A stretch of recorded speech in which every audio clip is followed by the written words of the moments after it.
These 4 Hong Kong students are on their way to school in Kent, but they're hardly in the mood to appreciate the autumn splendor of an English countryside.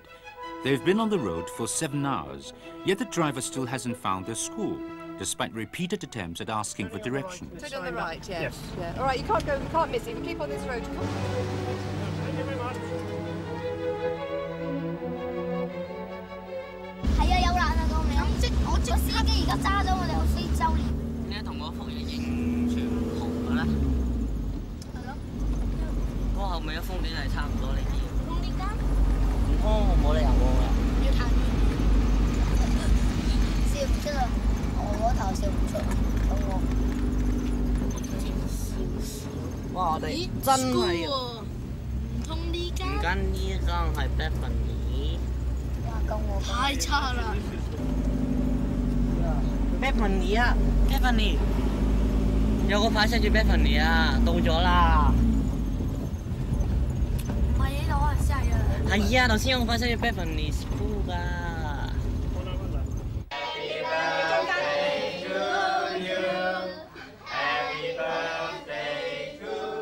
It was Patrick Song's own idea to have his parents send him to school in England.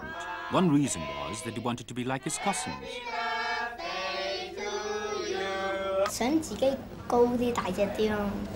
我啲家人之中咧，好似佢咁啦，佢以前矮過我㗎，未去外國之前咧，去完外國之後咧，佢咧而家高過我好多啦。睇下，企身睇下。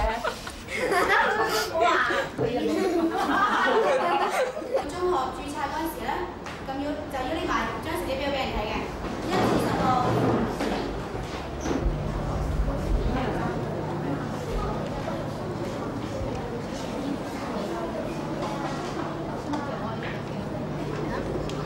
攞翻張成績表咧，就自己睇下啦。上次咧嗰啲係唔合格嘅，而家都合格晒中文，數學都好過以前咯，即係英文冇變咯，因為咁差咯。 Another reason why Patrick yearned to study overseas was to escape from the pressure of schoolwork in Hong Kong.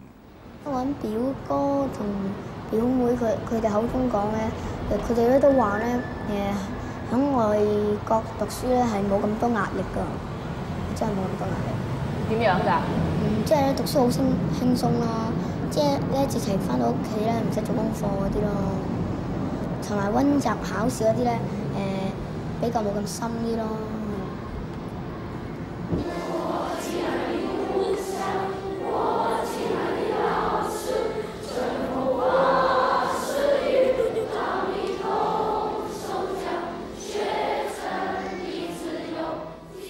Alan Chung has finally finished primary school. Since primary 1, his mother has spent every afternoon with him while he did his homework. It was tough on the child as well as on the mother. 如果係功課有壓力咧，任何一個細蚊仔都讀下會冇興趣。我唔想即係見到我細蚊仔咧係咁嘅情形，讀下對住我講：媽咪，我唔想讀啦咁。我真係唔希望聽到呢句説話。佢小學嘅階段咧，我就覺得係要父母去睇佢功課，佢自己冇獨立嘅個性。咁我想去中學嘅階段咧，又讀得輕鬆啲，又自己可以係獨立一啲，咁所以我就送去外國㗎。An only child, Alan longs for other children to keep him company. 屋企只係得我一個啦，樣樣嘢都係爹哋媽咪去陪我做。但係如果我去到外國去寄宿，就可以同埋啲同年紀或者差唔多年紀嘅學生一齊去做咯。我相信同埋我同啲同年紀嘅學生一齊咧，就會比較更加開心咯。On a more serious note, he says he doesn't want to be a person with limited horizons. 想增廣自己嘅知識啦，咁樣學到多啲嘢，咁又唔使話自己嘅眼界淨係喺香港入邊見到嘅嘢喺香港，就以為個世界咁大咯。我諗去到外國應該都好多嘢睇，大開眼界。好似話白金漢宮啦，咁睇下嗰啲越南軍交更咁樣，即係呢啲嘢我都未睇過，咁都可以見識下咯。我諗喺外國樣樣都係好好嘅咯。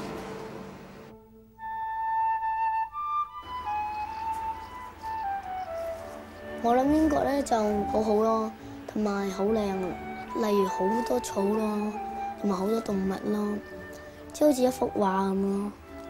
我諗住咧就好和平同埋好寧靜嘅。嘉琪啊，玩咗好耐噶咯喎，你玩到幾時先話俾我聽？快啲。玩咗1年。玩咗幾多啊？玩咗幾多個鐘頭啊？玩咗1年啦。玩多年點解玩多1年啊？你講乜嘢啊你？玩足1年365日啊！得未啊？我阿爸同我阿媽咧，佢管就唔係管得我好嚴啊，不過咧佢咧就成日都乜都唔俾我做咯。例如咧，我啲同學約我去街，我問過我阿爸阿媽咧，求過佢，佢都唔俾我去咯。我覺得咧，我做咗12年咧，我阿媽咧好似一直都唔俾我自己獨立咯。我阿爸同我阿媽都係啦，要我即係咧喺個溫室長大嘅草咁咯。我想自己出去睇下，出面嘅世界係點咯，開眼界咯。咁如果呢一棵溫室嘅草繼續喺溫室裏邊長大，咁會變成點咧？好啲啊，定係唔好咧？你估呢棵草？一出到去咧，俾大風一吹咧，飛咗去啦，包王。其實父母咧個個都係好愛兒女嘅，我心都好唔捨得。但係佢既然咁樣，我都俾佢嘗試下啦，等佢適應下出邊嘅世界，睇下出邊嘅世界係點樣情形。呢啲寶庫嘅學識咧，係好似任得你攞，我話。如果你讀到7年，一定要你讀到7年先至好。只許成功不許失敗。冇錯，我已經同你講咗，7年之後要讀 at least 7年，你先至可以翻嚟香港。鎖咗，閂咗門。Patrick confided to our reporter that his mother's request had put a lot of pressure on him. 係咯，係壓力嚟嘅。不過既然佢講咗咁耐啦，我呢個壓力應該習慣咗啦。佢講咗好耐啦，對住。講咗好耐啦，我一考嗰時，即係我一講嗰時咧，我話講想而家去嗰時咧，佢已經話咗俾我聽啦。即係隔呢度咧成半年啦。講咗半年，提住你。係啊，日日都講咗佢。唔準打爛㗎啦，打爛咗去到英國咧，唔可以再配眼鏡俾你㗎，知唔知啊？咁大件嗰啲褸點樣啊？係咪放埋喺處？大件嘅褸咧，有啲我已經寄咗去學校，咁你上機咧手揸住一件。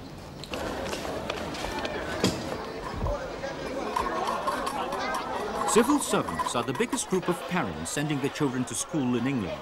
As long as the children are under 19, they can apply for an overseas education allowance from the government, which amounts to about $70,000 per child per year. Last year, the government spent over $160 million in this scheme to subsidize more than 3,000 children of civil servants.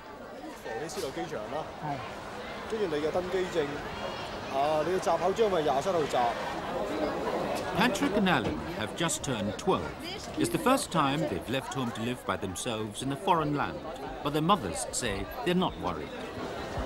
我覺得細蚊仔咧好快脆去適應環境啊！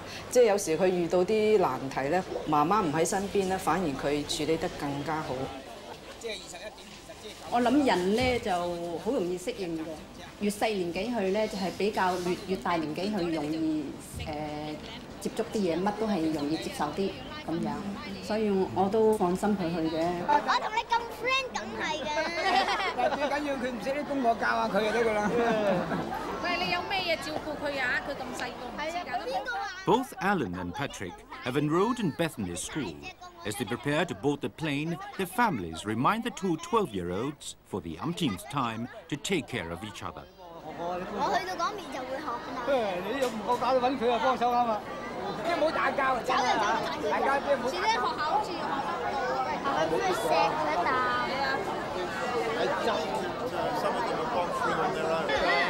黑琪，小心啲啊！知唔知啊？你打媽咪啊！救命啊！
This is Bethany School in the southeastern county of Kent. It's September 3rd. Patrick, Alan, Raphael Choi and William Wong arrived together to find the headmaster and housemaster waiting at the gate. Raphael and Alan. That's Alan. Hello, Alan. Right, good. Get it back. Can you pick up something and help me?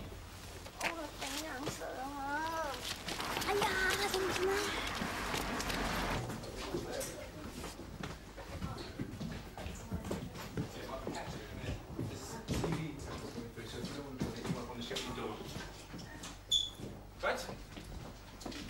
Who's that? Raphael, Alan, Patrick. Okay? So this is your room. When you've got all your stuff in, you can put posters on the walls, your duvets. Is that one yours? Yes. 好唔好啊？幾好啊！比想像中差啲啊！同你諗嘢係咩樣啊？唔一樣，太舊啦。佢俾本書嚟睇下先，就影到佢好靚啊！ This is the first time that Bethany has taken 11 and 12-year-old students from Hong Kong. The housemaster has put the 3 12-year-olds in the same room so that they can keep each other company without feeling homesick. But the very next day, 2 of them are already fighting. 係啊！搞錯啊！入嚟攞床，你係第一個攞先。你一櫃我攞咗，你仲想攞？唔係啊，公然喎。真係啊！乜嘢都要你先啫喎。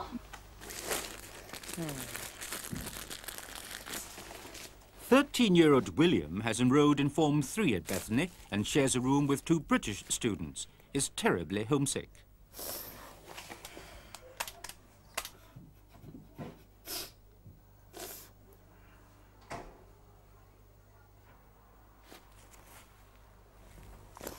你都掛住佢哋啊？咁你想唔想嚟㗎？當初唔捨得啲屋企人。咁佢哋又會送你嚟嘅？因為佢哋驚香港冇前途，同埋想我過嚟學好啲英文。有冇寫信或者話俾媽媽聽唔想留喺度？我唔想令佢哋失望。即係咁，你有冇寫信話你掛住佢哋啊？有。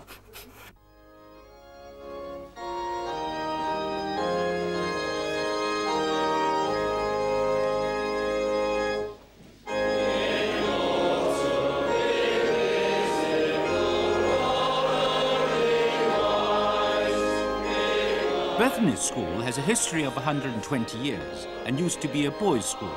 The fees for boarding students are high, amounting to 100,000 Hong Kong dollars a year, and are beyond the means of the average family, especially with a downturn in Britain's economy. And so, like other boarding schools in England, Bethany has had no alternative but to broaden its intake of students. Bethany's a very special school because In a break with tradition, it started to accept girls this year.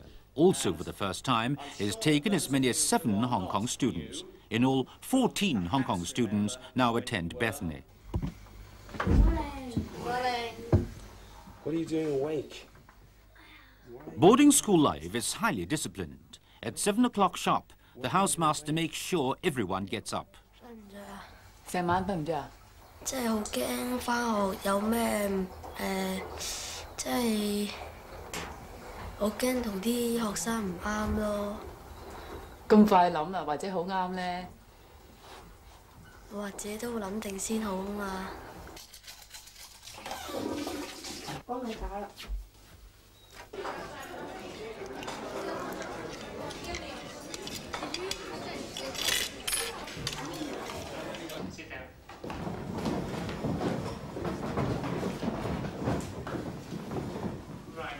First thing to do is administration and to get to know your names. Name, please. Patrick. Right, as you will gather from the textbook, the first thing which we study this year is the Roman Empire. Okay, the notorious administrators. 個個都識，我又唔係聽得好清楚，佢根本好似唔係對咗嚟講嘢。聽唔明佢講乜咯，我驚就驚住以後日都係咁樣上堂，都唔知點搞咯。我今日成日喺課室有時鬼鬼仔同嗰個先生當我隱形咁，坐喺度都唔知做乜。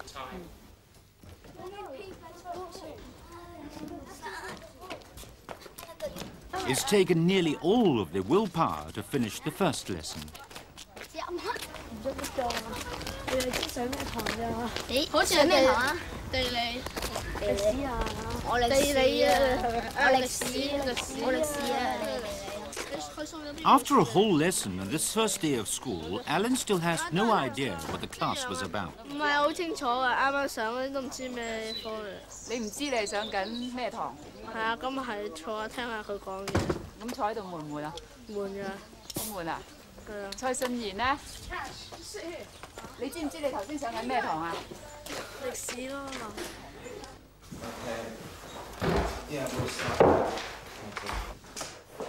Unable to understand a thing in class, they've no idea how to tackle the homework.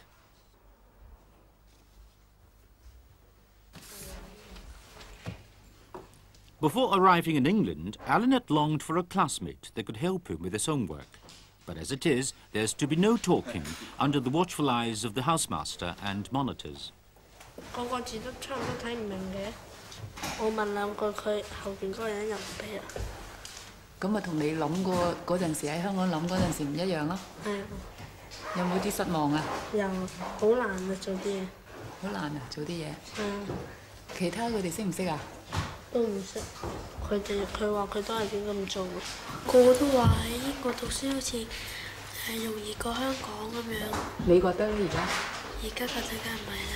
The technique is this: as you are approaching the ball, you want to put your outside foot, that one, past the ball, which allows you to turn sideways. It's a tradition for students in English schools to learn to play rugby. Technique and teamwork aside, the sport calls for stamina. Line, pick the ball up, pick the ball down. The students from Hong Kong discover that life at boarding school is like a rugby match. On the playing field, bigger and stronger players have the edge. At school, senior students enjoy more privileges.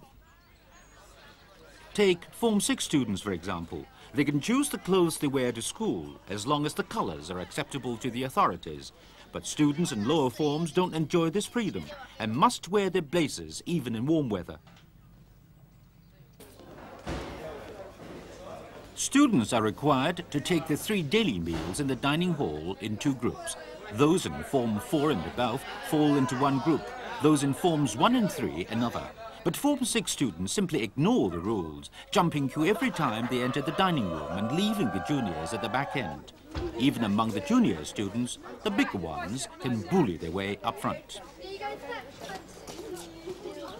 有啲人即係排下咧，啲大嗰啲咧就會攝隻手落去，咁即係佢又有個位啦，咁就攝咗入去咯。咁你哋就要排後啲啊？係啊。咁邊個人有咁嘅？大過我哋嗰啲咯。大人咯，咁打啲嘅人咯。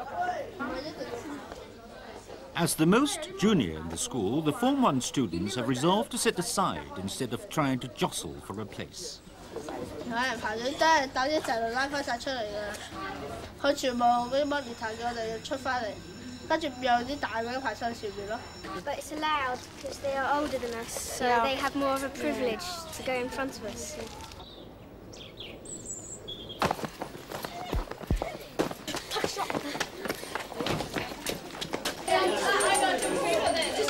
一落堂就走嚟買嘢啊！係啊，福向。我都知道有排等㗎。點解會有排等嘅？因為打尖啊嘛，大嗰啲就唔驚，我哋擺前面打；細嗰啲就驚入邊咯。我就喺前面。啲壓上嚟啦，咁樣對尖。大個啲少少嗰啲都係喺度咁樣捐入嚟。咁你又俾佢入嚟嘅？我唔想同佢打交。